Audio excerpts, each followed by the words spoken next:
was my energy.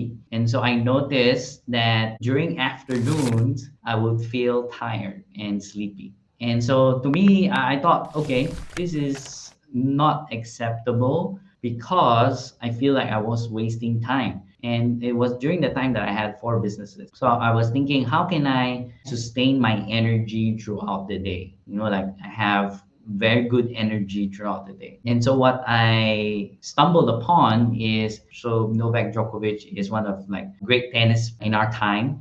And in his book, he talked about gluten and how gluten. Okay, basically gluten is a substance that you can find the bread, the flour. So gluten was the one that was causing him to kind of like die down in, because in tennis you play long hours, like 2 hours, 3 hours, and he would always lose against Federer, against Nadal, because his energy would go down, at the later part of the match. And so a doctor, a scientist actually analyzed him and found out that the gluten was the one that is affecting him. And so I did an experiment myself. So I cut down on my gluten, I removed bread, of anything that has flour, and my life was transformed basically. And my energy was, so good. It was very high. The way I was thinking was very, very clear. I did this gluten-free diet for about 1.5 year. And yeah, so after that I was like recommending gluten-free diet to a lot of my friends, a lot of people that I know. Even when I visit Money and You, I would speak to people in Money and You and tell them about, this wonderful thing that has happened to me. And so this was my longest experiment that I did, which was almost 2 years. And so that's something that you can, I mean, I don't exactly want to like have you try that. You can if you want to, but understand yourself, your body, because I did a 2 week test first, and then after that 2 weeks, then I saw the results, and then I just continued to do it on and on. And so that's something that you can look into as well, like, proper diet, sleep definitely is important. And then, so what are the things that you're eating? Are you eating healthily, or you have bad habits of eating, maybe eating junk food, or maybe drinking a lot of alcohol? Of course, that will definitely affect your energy as well.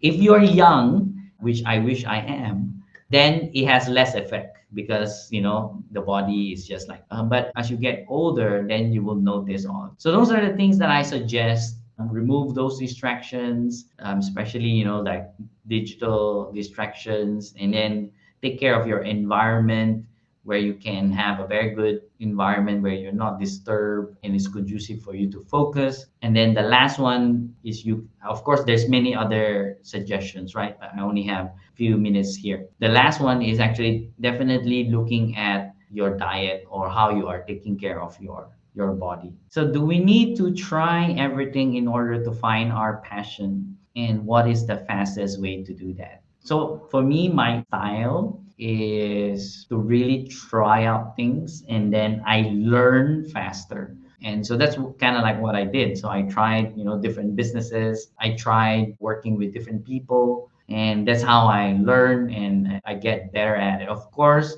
that process can be one, a bit painful, because you will experience failure along that journey, just like what I experienced. If it's like you, if you like that kind of thing, it's also fun and enjoyable. That's the other thing that I can say. Definitely it's not the only way. So one of the ways that I share with wannabe entrepreneurs, or people who want to start their business, right, is I'm also someone who advocates for finding your passion, or doing what you love basically. And honestly, if you just sit down and evaluate your life, your past, you will get a hint of what are the things that you have been doing in your life that gives you joy, that gives you energy, and that you love to do, right? So for example, maybe when you were young, 10 years ago, you were doing these kind of things and it's fun.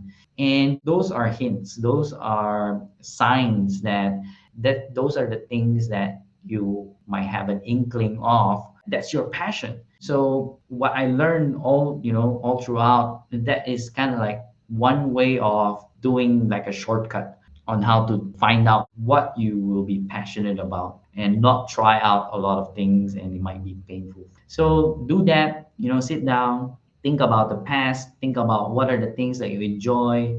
And of course, that's just one part of it.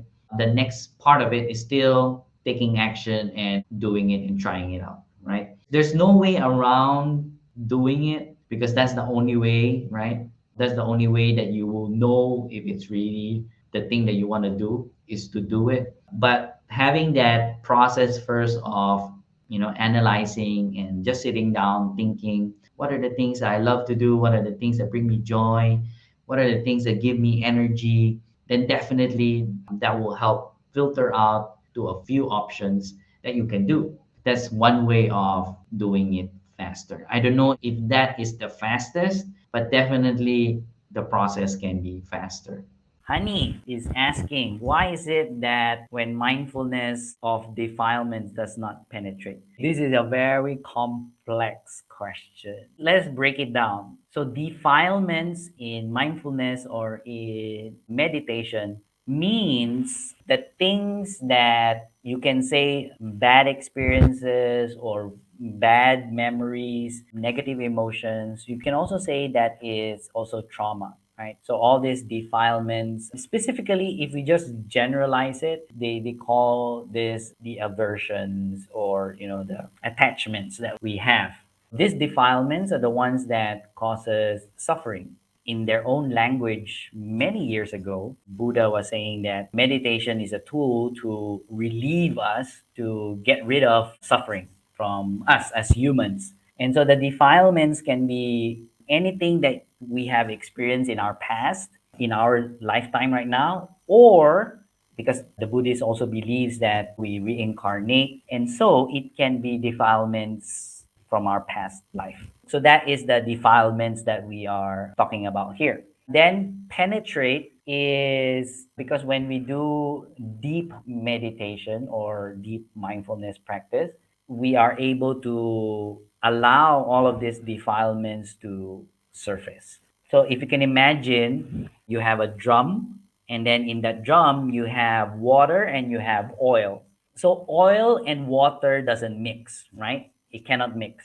And typically what happens is that oil will surface up. So when we practice meditation or deep mindfulness practice, is that remove all of this blockage, and then if you can imagine, the defilement is the oil, and then what happens is just it surface up, it goes up, the water.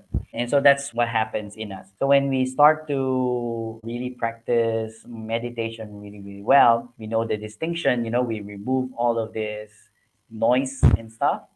Then, yes, we can hear our soul and get those insights. And at the same time, what comes up are past, trauma or negative emotions or what we call defilements at the same time. So we need to manage those when it goes up as well. Once we can manage those, when we get rid of those, and it's just being aware of it, those defilements, then it gets clear and then you feel much better. So this is part of the healing process as well. And then what happens is that you can hear yourself, your soul better, but then a deeper defilement goes up. So that is the defilements that we are talking about. So in mindfulness, that's one of the things that we can do, is to practice that and to really penetrate and go inside. When you are not able to do that, it only means one thing, is that your practice is not deep yet. So you just need to continue doing it because eventually it will lead to that. Another one is that there is also like specific techniques of meditation in order to go deeper and do this penetrating way of meditation. It is actually taught in vipassana. Oh, hey there. If you like this video, please like, share, and subscribe.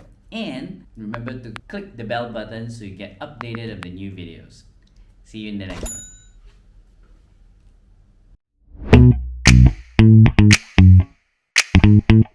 one.